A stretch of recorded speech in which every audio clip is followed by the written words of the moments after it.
Primetime exclusive interview with rock legend Slash. That's his new single, You're Alive, from his latest album, Apocalyptic Love. So I left viewers on a cliffhanger there. What was the moment for you? Well, you're talking about a concert that was in, I think it was in Argentina, back in the 90s that I mentioned in an interview we did before, which was when it was pouring really thick rain and there was steam coming off the audience, and we were playing November Rain. The timing was such that as soon as we went into the chords of November Rain, this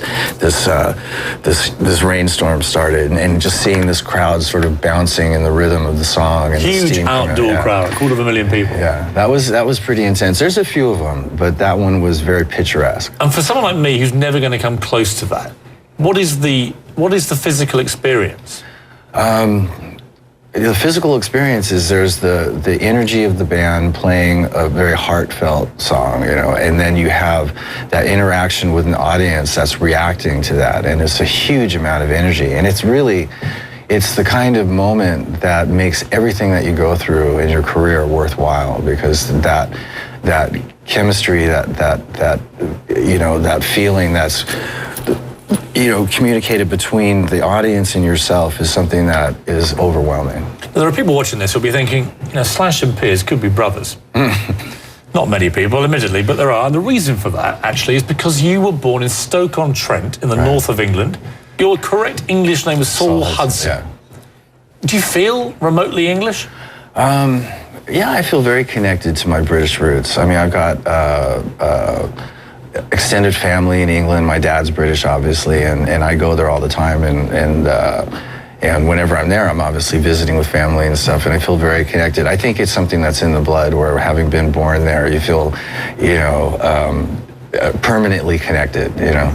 It's weird. Talk about the new album. You've had a very successful career since leaving Guns N' Roses, and this is, by common consent at the moment, probably your best work.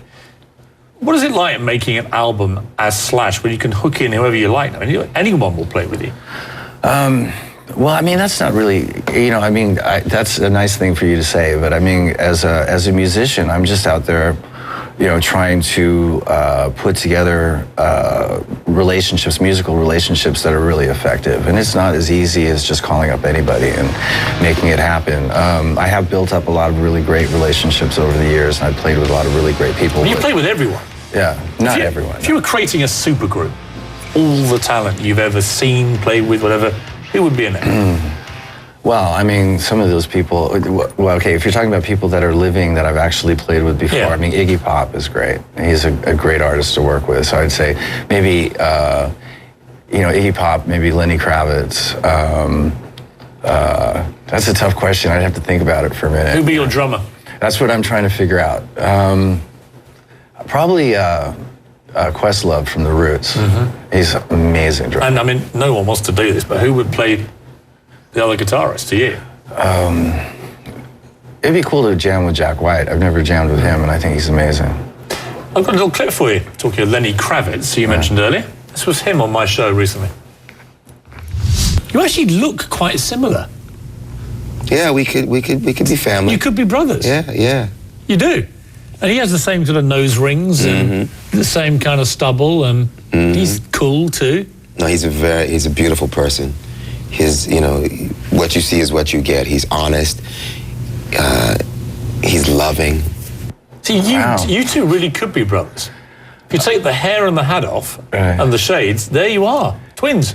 Yeah. Well, that's very nice. What did you think of what he said? Well, I mean, that was really sweet, but he's a really great guy. We got to be friends years ago, and funnily enough, we went to the same high school together, and I remember him from then, because we were the only two mixed kids that I knew of in that school, and but I was in what you call continuation, and he was in the regular school for kids who have potential to graduate, and I was where the kids that smoke cigarettes and don't have much time left at that school. Anyway, but I remember him from then, and then we hooked up when he had his Let Love Rule album out, which I thought was great, and we got to be really good friends and actually worked together and wrote a song together, and we've been friends ever since, but he's a great guy. Let's take another break, Slash. I want to come back and I want to talk to you about rock and roll excess. I can't think of a finer expert to analyse all the various parts that it takes to be a rock and roll legend, which you are. I want to know who, where, when, and why. All right. You up for it?